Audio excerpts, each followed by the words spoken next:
الحمدللہ رب العالمین والصلاة والسلام علی رسولہ الکریم وعلی آلہ واصحابہ اجمعین بسم اللہ الرحمن الرحیم اللہم صلی وسلم وبارک علی النبی الامی وعلی آلہ وازواجہ واصحابہ۔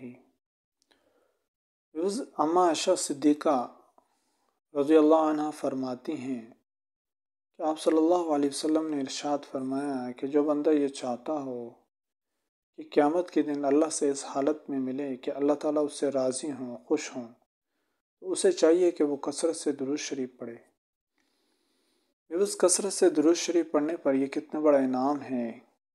ہر بندے کے دل میں یہ تمنا ہوتی ہے کہ اللہ تعالیٰ مجھ سے راضی ہو جائیں، اللہ تعالیٰ دنیا میں مجھ سے راضی ہو جائیں، اللہ تعالیٰ میرے موت کا وقت آیا تو مجھ سے راضی ہوں، اور اللہ تعالیٰ آخرت میں مجھ سے راضی ہوں۔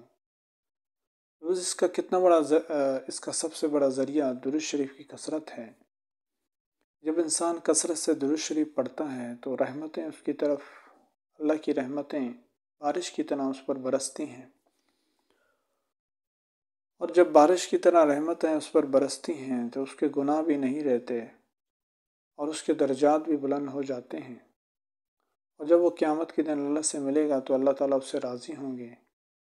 اللہ تعالیٰ ہم سب کو اس کی سمجھ نصیب فرمائے اور کثرت کے ساتھ اپنے اوقات کو درود شریف پڑھنے میں لگانے کی توفیق عطا فرمائے اور درود شریف کی دعوت کو عام کرنے کی توفیق نصیب فرمائے۔ السلام علیکم ورحمۃ اللہ وبرکاتہ۔